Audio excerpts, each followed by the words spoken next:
नमस्कार दोस्तों, free astro tutorial से एसवी भारद्वाज आपका स्वागत करता है। दोस्तों, मिथुन राशि तथा मिथुन लग्न के लिए चर्चा करेंगे इस वीडियो से। 10 तारीख से काफ़ी हलचल होने वाली है, क्योंकि काफ़ी बड़े परिवर्तन, बल्कि 3-4 ऐसे परिवर्तन होंगे जो आपकी ज़िंदगी के ऊपर काफ़ी गहरा प्रभाव डालेंगे। ये परिवर्तन सुखद भी हो सकते हैं कुछ जातकों के लिए। जैसा कि आप देख रहे हैं, शुक्र, बुध और सूर्य ब्लू इंक में दिखाए हैं। तो ये जो ग्रह हैं, इनका विशेष रूप से परिवर्तन होगा 10 तारीख से। सबसे पहले यूं तो बुध का परिवर्तन होगा। बुध 11 तारीख को दोस्तों मार्गी होंगे और उदय भी होंगे।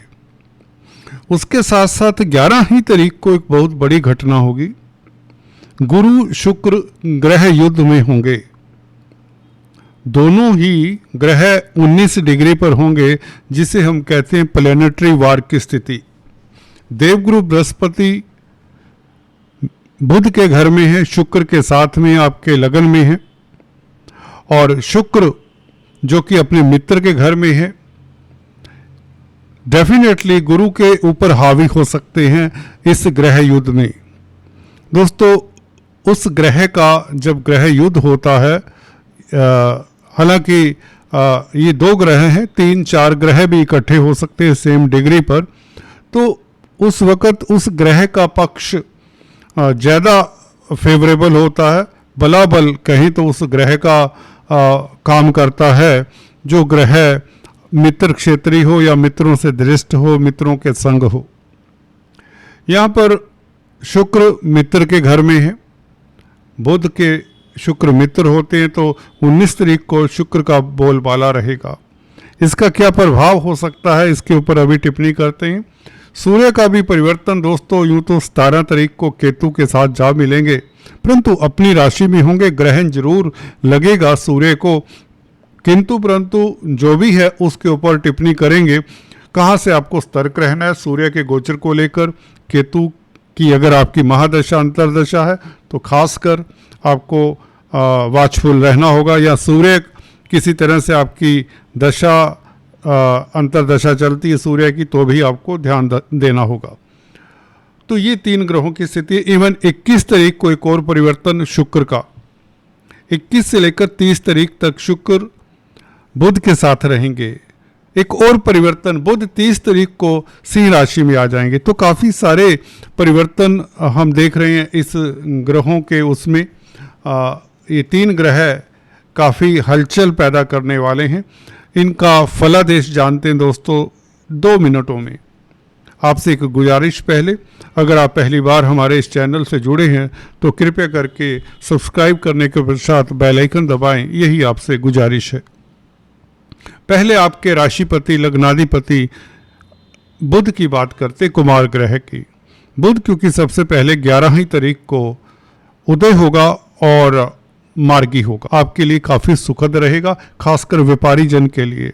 जो व्यापार मंदा है, जो व्यापार में दिक्कतें आ रही हैं, वो दिक्कतें दूर होती हैं। सबसे बड़ी बात, पारिवारिक स्थितियां उत्तम होती है। कन्या संतान को लेकर अगर कोई प्रॉब्लम चली आ रही थी, मामा पक्ष को लेकर आपको निश्चित तौर से पिछले कुछ दिनों में, या कन्या संतान को लेकर किसी तरह की स्ट्रेस रही होगी, कोई प्रॉब्लम या दिक्कत रही होगी, वह दिक्कतों से आप उभर आते हैं। व्यापार की स्थिति बेहतर होती 11 तारीख से, जैसे ही बुध मार्गी और उदय भी हो जाती। ये दोनों ही घटनाएं 11 तारीख को होंगी। हालांकि शुक्र भी उस दिन गुरु के साथ प्लैनेटरी वार की स्थिति में होंगे। और भी परिवर्तन होगा गुरु शुक्र का, उसकी भी चर्चा करेंगे। तो बुध का क्या प्रभाव होगा? देखिए, लग्नेश का उदय हो जाना 2nd भाव में, तो पारिवारिक रिश्ते मधुर होते, मतभेद दूर होते। खासकर शेयर बाजार वालों को ज़्यादा फायदा होगा, क्योंकि शुक्र भी इधर अपने पूरे यौवन में रहेंगे। पुनरावसु नक्षत्र में 12 तारीख से प्रवेश करेंगे, जो कि गुरु का नक्षत्र है। गुरु 13 तारीख से पुनरावसु नक्षत्र में प्रवेश करेंगे। दोनों ही पुनरावसु नक्षत्र में होंगे। तो गुरु तो आपके कर्म भाव के मालिक भी हैं, सप्तमेश होने के साथ साथ। तो कैरियर में जो भी कामकाज आप करते हैं, खासकर स्पेकुलेशन का जो कामकाज करते हैं, उनके लिए तो बहुत अच्छा समय रहेगा। अदरवाइज भी आपके लिए ये गुरु शुक्र का 13 तारीख से दोनों का पुनरावसु नक्षत्र में प्रवेश करना बहुत बेहतर रहेगा। हालांकि शुक्र एक रोज पहले 11 तारीख को ये हो सकता है कि पंचमेश हैं, कहीं ना कहीं आपको ज़्यादा सफलता एजुकेशन के क्षेत्र में मिले और स्पेकुलेशन के क्षेत्र में मिले, लव रोमांस में मिले, बच्चों को लेकर कोई खुशी प्राप्त हो। 11 तारीख आपके लिए खास हो सकती है जब प्लैनेटरी वार की स्थिति में शुक्र और गुरु होंगे। परंतु 12 तारीख को पुनरावसु नक्षत्र में शुक्र का प्रवेश और गुरु का 13 तारीख से प्रवेश पुनरावसु में, ये कैरियर के लिए बेहतर होगा, क्योंकि शुक्र पंचमेश है और गुरु कर्म भाव के मालिक है। दोनों का गुरु के नक्षत्र में प्रवेश तो कैरियर में कोई सुखद परिवर्तन, और सप्तम भाव को लेकर भी आपको कोई बेहतर रिजल्ट मिले। खासकर अगर आप सिंगल्स हैं तो शादी के योग बने, और रोज़मर्रा की आमदन की वृद्धि, पार्टनर के साथ वैचारिक मतभेद अगर रहे हैं, जिन जातकों के वह मतभेद दूर होते, क्योंकि मंगल की चतुर्थ दृष्टि यहाँ पर कई बार स्थितियों नासाज हो जाती हैं।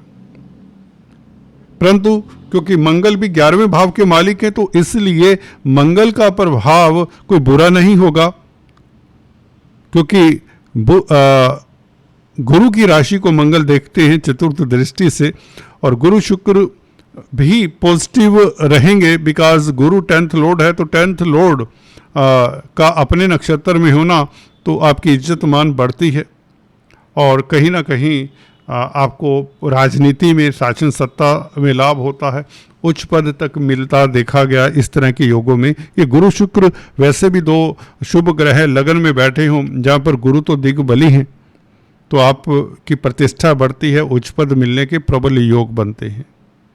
और इधर राहु भी कंट्रोल में रहेगा जब तक गुरु अपने नक्षत्र में है, और 2026 मिड तक, तकरीबन मई जून तक मुझे लगता है गुरु अपने ही नक्षत्र में रहेगा।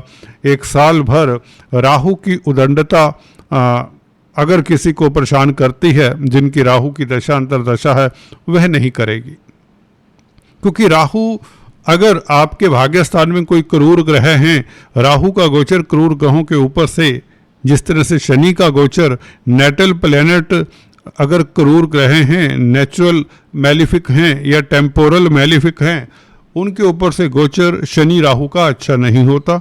तो यहाँ पर राहु का कंट्रोल हो जाता है गुरु के जरिए, क्योंकि गुरु अपने नक्षत्र में होंगे, भाग्य स्थान को देखेंगे, तो आप भाग्यशाली तो रहेंगे। वैसे भी 9th हाउस के गुरु कारक भी होते हैं।